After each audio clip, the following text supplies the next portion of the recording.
Hi, I'm Joe M. Turner. Welcome to this month's Ways and Means column. What I'm going to show you today is a card trick by John Bannon. It goes back to 1993. It's called Lessons Are Extra.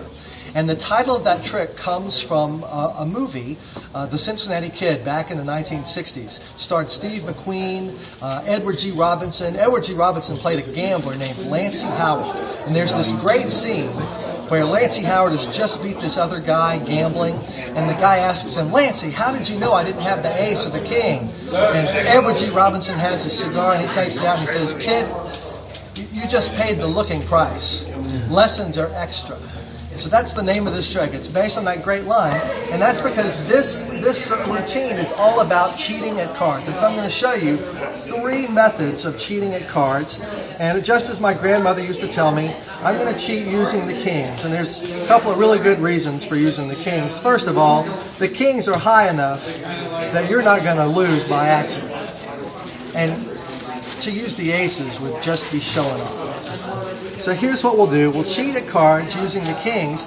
I'm going to set the cards up so that I can cheat on the shuffle. I'm going to cheat on the shuffle so that I can deal very fairly by cheating on the shuffle. Let's say we've got 5 people playing. I double that number and add 1. That makes 11. So I take 1, 2, 3, 4, 5, 6, 7, 8, 9, 10, 11 and put those right back on top. Then I take 1 less than the number of players, 1, 2, 3, 4, and throw.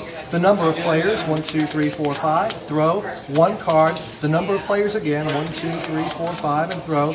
And when I do that, if I can get cut at exactly the right place, I can deal out the cards very slowly and very fairly and see that those kings will be dealt right into my hand. I just paused there for dramatic effect, of course. There you can see. And we'll deal the last king. And there we have the 4 kings that have been dealt into my hands, assuming the 6s are wild. Actually, no, the real gamblers don't use wild cards, and you can see there's the king. And I've got the 4 kings plus an extra card. I'm going to win that hand. That's the first method of cheating, cheating on the shuffle.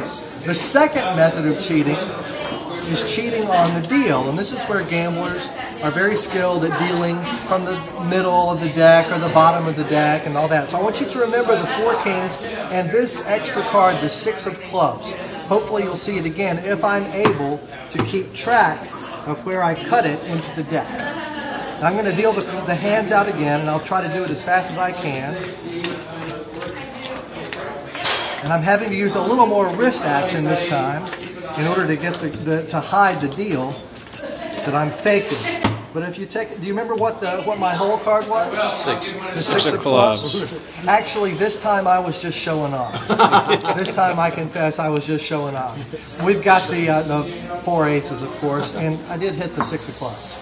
So that's cheating on the shuffle, cheating on the deal. But the last method of cheating is the most effective. And in fact, it's the way that most real cheating is done. And that is called cheating with a partner. In the casinos, the dealers aren't giving the great cards to themselves. That would be too obvious. What they do is they have someone else come in and they shuffle up the cards and they manage to give that person who's working with them the hand that they want. So here's what we'll do. We'll deal out 5 hands, and I'll nominate Barry to be my partner on that, so that'll be his hand. And if I've performed this correctly and managed everything, then I should be able to deal that high hand over into Barry's hand right there. So that's the 3rd king, and we'll just go right along with that and set those aside. Of course, you've got the 4 kings. Oh, actually, no, that's a queen of diamonds. You probably remember from before that we would put a great card right there. That's the 8 of diamonds.